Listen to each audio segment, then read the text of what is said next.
est 12 h sur les antennes de la RTS2. Mesdames et messieurs, bonjour et bienvenue dans votre magazine d'actualité Midi Mag. Tout de suite, le sommaire.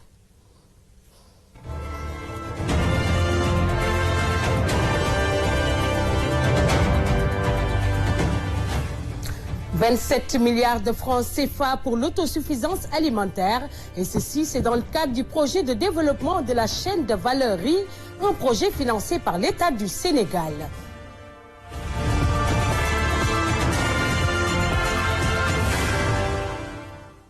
La formation professionnelle et l'emploi des jeunes, une priorité du gouvernement du Sénégal qui a mis en place des stratégies permettant de faciliter l'insertion des jeunes.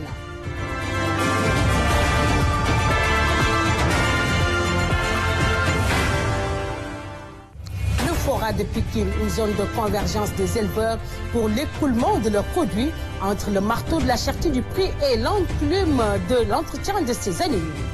Ces éleveurs se plaignent.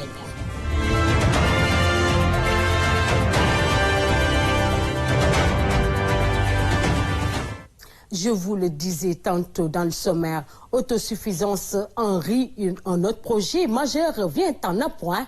Il est dénommé projet de développement de la chaîne de valeur riz. Ce projet national est financé par l'État du Sénégal en partenariat avec la Banque islamique de développement. Le coût de ce financement est environ 27 milliards de francs CFA.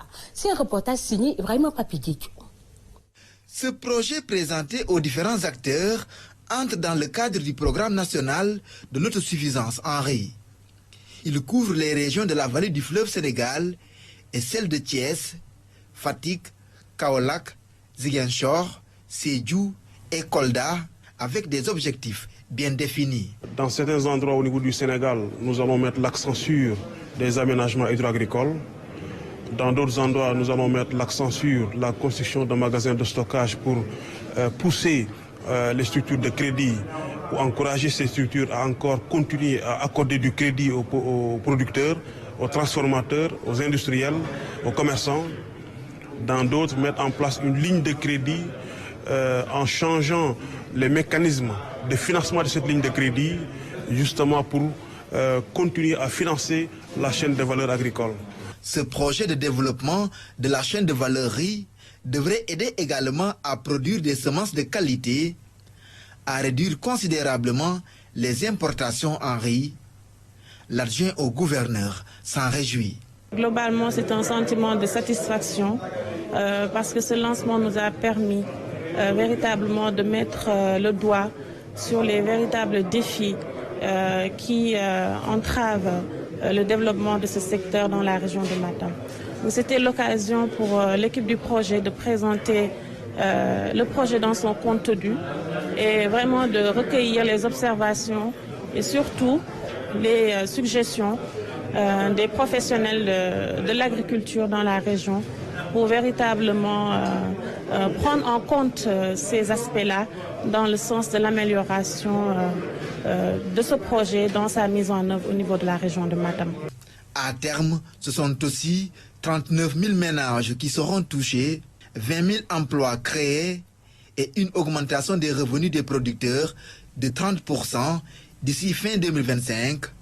Le coût de ce projet de l'État du Sénégal et de son partenaire, la Banque islamique de développement, est estimé à environ 27 milliards de francs CFA et va durer 5 ans. Merci Ibrahima Papiguitou pour ce reportage. Et puis pour régler la problématique de l'emploi des jeunes, la formation professionnelle et l'emploi des jeunes, une priorité du gouvernement du Sénégal qui a mis en place des stratégies permettant de faciliter l'insertion des jeunes. C'est dans ce cadre que le ministre de l'Emploi, de la formation professionnelle, de l'apprentissage et de l'insertion travaille à élargir les centres de formation professionnelle et technique pour une jeunesse qualifiée et prête à embrasser le marché de l'emploi. Suivons ce récit de Bakary Dembassi. En effet, le président Macky Sall est passé de la promesse à l'action en recrutant 5 000 jeunes dans l'enseignement élémentaire. Il a élargi ce programme dans différentes sphères comme l'agriculture, l'urbanisme et l'artisanat entre autres. Pour une formation de qualité et une ressource humaine qualifiée, le ministre de l'Emploi, de la formation professionnelle, de l'apprentissage et de l'insertion s'est doté d'un budget de 85 milliards de francs CFA comptant pour l'année 2021-2022, des moyens assez conséquents pour offrir aux jeunes une bonne formation qui leur permettra à la suite de décrocher un travail.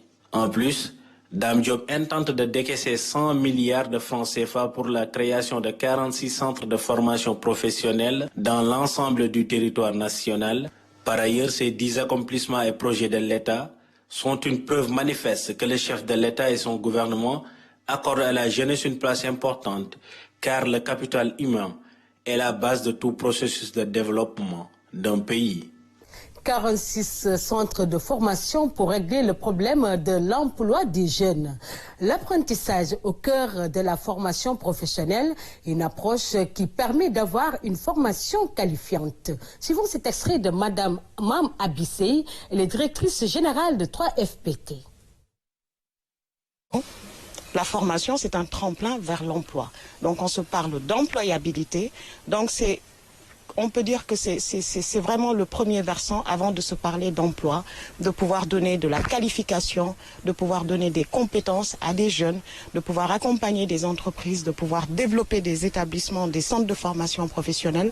C'est ça derrière où on a l'insertion professionnelle qui vient répondre aujourd'hui à tous ces besoins et tous ces enjeux cruciaux. Le Fora de Pikine, une zone de convergence des éleveurs pour l'écoulement de leurs produits entre le marteau de la cherté du prix des aliments de bétail et l'enclume de l'entretien de ces animaux. Ces éleveurs se plaignent des difficultés qu'ils rencontrent au quotidien. Reportage Bakary Dembassi. Pikine, le forêt de Seras est le point de convergence de la plupart des éleveurs de la localité et ses environs. Ici, plusieurs races sont exposées. Le métier de l'élevage est maintenant devenu l'affaire de tous. À Dakar, dans plusieurs quartiers, les jeunes sont en train de s'adonner à cette activité qui génère beaucoup de revenus. L'élevage de moutons est bénéfique. Si on arrive à vendre un ladoum à 25 millions ou à 15 millions, cela montre que le business marche bien. L'élevage commence vraiment à être juteux au Sénégal. L'attraction que cela a de nos jours est beaucoup plus conséquente que jadis. Maintenant, tout le monde est éleveur. Cependant, la cherté des aliments pour nourrir le bétail cause d'énormes problèmes à ces éleveurs qui sont obligés quelquefois de chercher des espèces dans d'autres localités. C'est le transport qui fait défaut. La cherté des aliments de bétail nous pose aussi beaucoup de problèmes. Si vous voulez acheter un sac d'aliments à 7 000 francs et un sac de foin à 6 000 francs, c'est compliqué. Si on pouvait diminuer ces dites choses pour nous, ce serait génial. Face aux nombreux problèmes que rencontre le secteur de l'élevage, ces éleveurs fustigent la promiscuité qu'ils vivent au sein du forail. C'est la forêt qui est la place de ces bétails. Il faut reconsidérer notre espace forestier afin que chacun puisse retourner chez lui. Tous ceux que vous voyez ici n'habitent pas là. Moi, je viens dans le forail, j'achète des moutons pour aller les revendre.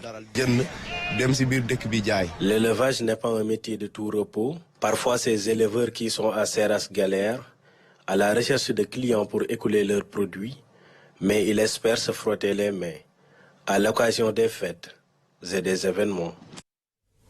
Merci Bakary Dembassi pour ce reportage. C'était tout pour ce rendez-vous d'actualité. Merci et nous vous donnons rendez-vous demain à la même heure, Inch'Allah. D'ici là, restez connectés sur les programmes de la RTS2. Au revoir.